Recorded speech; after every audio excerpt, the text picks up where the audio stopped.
সকল প্রশংসা আল্লাহর জন্য, যিনি মহিমা ও গৌরবে একক এবং যিনি তার সৃষ্টির উপর অগণিত অনুগ্রহ বর্ষণ করেন। আমি তার প্রশংসা করি, তার কৃতজ্ঞতা আদায় করি, তার নিকট তওবা করি এবং ক্ষমা প্রার্থনা করি। আমি সাক্ষ্য দিচ্ছি যে আল্লাহ ছাড়া কোনো উপাস্য নেই, তিনি একক, তার কোনো শরিক নেই। তিনি তার বান্দাদের নেক আমলে তৌফিক দিন এবং তাদের সাহায্য করেন। আর আমি সাক্ষ্য দিচ্ছি যে আমাদের নবী ও নেতা মুহাম্মদ সাল্লাল্লাহু আলাইহি সাল্লাম আল্লাহর বান্দা ও রাসূল। তিনি দ্বীনের বিধান শিক্ষা দিয়েছেন এবং স্পষ্টভাবে বর্ণনা করেছেন। আল্লাহ তারপর তার পরিবার, সাহাবীগণ, স্ত্রীগণ যারা হেদায়েত ও ঈমানের অধিকারী এবং তাদের অনুসারীদের উপর রহমত ও শান্তি বর্ষণ করুন যুগে যুগে ধারাবাহিকভাবে এবং তাদের প্রতি অধিক পরিমাণে সালাম প্রদান করুন। অতঃপর হে মুমিনগণ, আমি নিজেকে এবং তোমাদেরকে আল্লাহ ভীতির তাকওয়ার উপদেশ দিচ্ছি। সুতরাং তোমরা আল্লাহকে ভয় করো, নিয়মিত ইবাদত পালন করে এবং হারাম কাজ বর্জন করো। নিয়মিত ইবাদত পালন করো এবং হারাম কাজ বর্জন করো। নিশ্চয়ই সফল হয়েছে সে যে তাকওয়াকে আঁকড়ে ধরেছে, আর ধ্বংস হয়েছে সে যে নিজের প্রবৃত্তির অনুসরণ করেছে। আল্লাহ তাআলা বলেন, হে ঈমানদারগণ, তোমরা আল্লাহকে ভয় করো এবং প্রত্যেক ব্যক্তি যেন লক্ষ্য করে সে যে আগামীকালের জন্য কি প্রস্তুত করেছে, আর তোমরা আল্লাহকে ভয় করো, নিশ্চয়ই তোমরা যা করো আল্লাহ সে সম্পর্কে সর্বজ্ঞ। হে উম্মত ইসলাম, প্রকৃত সফলতা যা বুদ্ধিমান ও সৎ লোকেরা কামনা করে তা হলো নিজেদেরকে জাহান্নাম থেকে মুক্ত করা। প্রত্যেক মানুষ সকালে বের হয়, কেউ নিজেদের আত্মাকে বিক্রি করে তাকে মুক্ত করে, আর কেউ ধ্বংসের দিকে ঠেলে দেয়। প্রকৃত সফলতা অর্জিত হবে কেবল জান্নাতে প্রবেশের মাধ্যমে। যেমন আল্লাহ তাআলা বলেন, যে ব্যক্তি আগুন থেকে দূরে সরানো হবে এবং জান্নাতে প্রবেশ করানো হবে সেই সফল। আর দুনিয়ার জীবন তো প্রতারণা, সামান্য বুক ছাড়া কিছুই নয়। আখিরাতে কোনো তৃতীয় স্থান নেই, হয় জাহান্নাম নয় জান্নাত। সূরা দূরে সরানো শব্দটি নির্দেশ করে যে এর জন্য চেষ্টা, ধৈর্য এবং আত্মসংযম প্রয়োজন। কারণ আর জাহান্নামকে ঘিরে রাখা হয়েছে কামনা বাসনা দ্বারা, আর এসব দিকে মানুষের মন ঝুঁকে পড়ে, তাই এগুলো থেকে দূরে থাকা সহজ নয়। আবু হুরায়রা রাদিয়াল্লাহু আনহু থেকে বর্ণিত, রাসূল সাল্লাল্লাহু আলাইহি ওয়াসাল্লাম বলেন, যখন আল্লাহ জাহান্নাম সৃষ্টি করলেন তিনি জিবরিলকে বললেন, যাও তা দেখে আসো। তিনি দেখে এসে বললেন, হে আমার রব, সম্মানের কসম, কেউ এই কথা শুনলে এতে প্রবেশ করবে না। তারপর এটিকে কামনা বাসনা দিয়ে ঘিরে দেওয়া হলো। আবার তাকে বলা হলো, গিয়ে দেখে আসো। তিনি দেখে এসে বললেন, হে আমার রব, আপনার সম্মানের কসম, আমি আশঙ্কা করছি কেউই বাকি থাকবে না যে এতে প্রবেশ করবে না। হে ইমানদার ভাইয়েরা, যেমন আল্লাহ তাআলা রমজান মাসকে জাহান্নাম থেকে মুক্তির মৌসুম বানিয়েছেন, তেমনি তিনি সারা বছর জুড়ে এমন কিছু নেক আমল নির্ধারণ করেছেন যার মাধ্যমে বান্দারা মুক্তি পেতে পারে। এর মধ্যে সর্বশ্রেষ্ঠ হলো তাওহীদ এবং একমাত্র আল্লাহর জন্য ইবাদতকে কাঠি করা। সহিহ হাদিসে এসেছে, রাসূল সাল্লাল্লাহু আলাইহি ওয়াসাল্লাম বলেছেন, যে ব্যক্তি লা ইলাহা ইল্লাল্লাহ বলে আল্লাহর সন্তুষ্টি কামনা করে, আল্লাহ তার জন্য জাহান্নাম হারাম করে দেন। এগুলোর মধ্যে রয়েছে 5 ওয়াক্ত সালাত নিয়মিত আদায় করা, যা জাহান্নাম থেকে মুক্তির অন্যতম বড় মাধ্যম, বিশেষ করে ফজর ও আসরের সালাত। রাসূল সাল্লাল্লাহু আলাইহি ওয়াসাল্লাম বলেন, যে ব্যক্তি সূর্যোদয়ের আগে এবং সূর্যাস্তের আগে সালাত আদায় করে সে জাহান্নামে প্রবেশ করবে না। আর যে ব্যক্তি যোহরের আগে 4 রাকাত এবং পরে 4 রাকাত আদায় করে, আল্লাহ তাকে জাহান্নামের উপর হারাম করে দেন।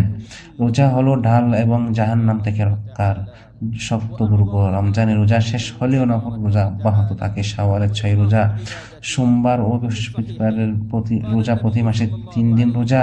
আর সর্বোত্তম রোজা হলো দাউদ আলাইহিস সালামের রোজা, একদিনে রোজা রাখা, একদিন বিরতি। হে ইমানদারগণ, জাহান্নাম থেকে মুক্তির অন্যতম কারণ হলো উত্তম চরিত্র, নম্রতা এবং মানুষের সাথে কোমল আচরণ। তাই যে জাহান্নাম থেকে মুক্তি চায় সে যেন মানুষের সাথে সহজ, নম্র, হাসিমুখে এবং সহনশীল আচরণ করে। রাসূল সাল্লাল্লাহু আলাইহি ওয়াসাল্লাম বলেছেন, আমি কি তোমাদেরকে জানাবো না কারা জাহান্নামের জন্য হারাম, অথবা কার উপর জাহান্নাম হারাম? প্রত্যেক নিকটবর্তী নম্র, সহজ সরল মানুষের উপর। যে ব্যক্তি কন্যা সন্তান বা বোনদের দায়িত্ব পায় এবং তাদের সাথে সদ্ব্যবহার করে, তাদের সম্মান করে, তারা তার জন্য জাহান্নাম থেকে আড়াল হবে এবং জান্নাতে প্রবেশের কারণ হবে। রাসূল সাল্লাল্লাহু আলাইহি ওয়াসাল্লাম বলেছেন, যে যার 3টি কন্যা বা 3টি বোন অথবা 2টি কন্যা বা 2টি বোন থাকে, আর সে তাদের সাথে উত্তম আচরণ করে, ধৈর্য ধরে এবং তাদের ব্যাপারে আল্লাহকে ভয় করে, সেই জান্নাতে প্রবেশ করবে। অন্য কোনো নাই। সকল প্রশংসা আল্লাহর জন্য, যিনি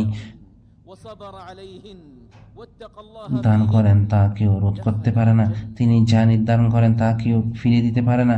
তিনি ছাড়া সত্য কোনো উপাস্য নেই। আমি সাক্ষ্য দিচ্ছি যে আল্লাহ ছাড়া কোনো উপাস্য নেই, তিনি একক, তার কোনো শরীক নেই। এবং আমি সাক্ষ্য দিচ্ছি যে আমাদের নেতা ও নবী মুহাম্মদ সাল্লাল্লাহু আলাইহি ওয়াসাল্লাম আল্লাহর বান্দা ও রাসূল এবং তার মনোনীত। আল্লাহ তার উপর, তার পরিবার সাহাবীগণ এবং যারা তার অনুসরণ করে তাদের উপর রহমত ও শান্তি বর্ষণ করুন। অতঃপর হে মুমিনগণ, যদি কোনো মুমিন এমন আমল অনুসন্ধান করে যার মাধ্যমে সে জাহান্নাম থেকে মুক্তির সওয়াব লাভ করতে চায়, তবে তার জন্য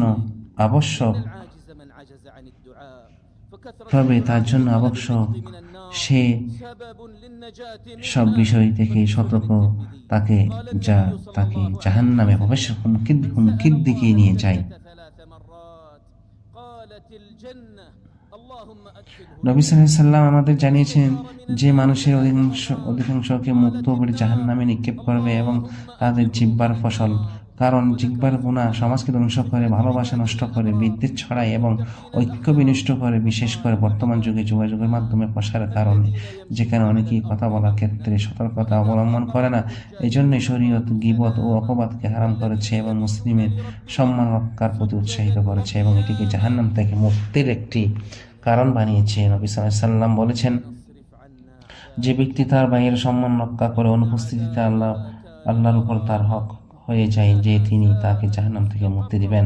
আর যদি এটি সাধারণ মুসলিমের ক্ষেত্রে এত গুরুত্বপূর্ণ হয়, তবে শাসক ও আলেমদের ক্ষেত্রে এর গুরুত্ব আরো বেশি।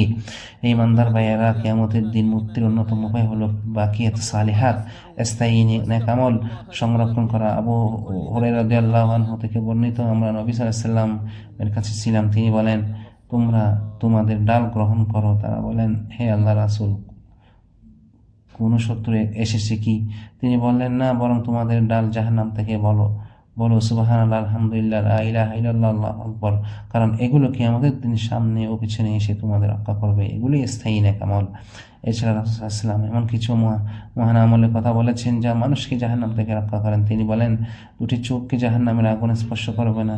একটি সেই চোখ যা আল্লাহর ভয়ে কেঁদেছে, আর একটি সেই চোখ যা আল্লাহর পথে প্রহারায় কাঁধ কাটিয়েছে। এর অর্থ হলো, যে ব্যক্তি আল্লাহর মহিমা স্মরণ করে, নিজের ত্রুটি নিয়ে চিন্তা করে এবং আল্লাহর ভয়ে কাঁদে, সে জাহান্নাম থেকে মুক্তির প্রতিশ্রুতি পায়। তেমনি যে ব্যক্তি নিজের দেশকে শত্রু অনিষ্ট থেকে রক্ষা করতে পারে, তাকে সে কিয়ামতের দিন মুক্তি লাভ করবে। আর যদি এটি সব মুসলিম দেশের জন্য প্রযোজ্য হয়, তবে দুই পবিত্র মসজিদের দেশ সৌদি আরবের জন্য এর গুরুত্ব আরো বেশি। আল্লাহ এই দেশকে সকল অনিষ্ট থেকে রক্ষা করুন। অতঃপর জেনে রাখো, হে মুমিনগণ, আল্লাহ তোমাদেরকে এক মহান নির্দেশ দিয়েছেন যা তিনি নিজে দিয়ে শুরু করেছেন। তিনি বলেন, নিশ্চয়ই আল্লাহ ও তার ফেরেশতাগণ নবীর উপর দরুদ পাঠ করেন। হে ঈমানদারগণ, তোমরাও তার উপর দরুদ ও সালাম পাঠ করো। হে আল্লাহ মুহাম্মদ সাল্লাল্লাহু আলাইহি ওয়াসাল্লামের উপর, স্ত্রীগণ ও বংশধরদের উপর রহমত বর্ষণ করুন, যেমনি আপনি ইব্রাহিম আলাইহিস সালামের পরিবারের উপর রহমত বর্ষণ করেছেন, এবং মুহাম্মদ সাল্লাল্লাহু আলাইহি ওয়াসাল্লামের উপর তার স্ত্রীগণ বংশধরের উপর বরকত দান করুন, যেমনি আপনি ইব্রাহিম আলাইহিস সালামের পরিবারের উপর দান করেছেন। নিশ্চয়ই আপনি প্রশংসিত ও মহিমান্বিত।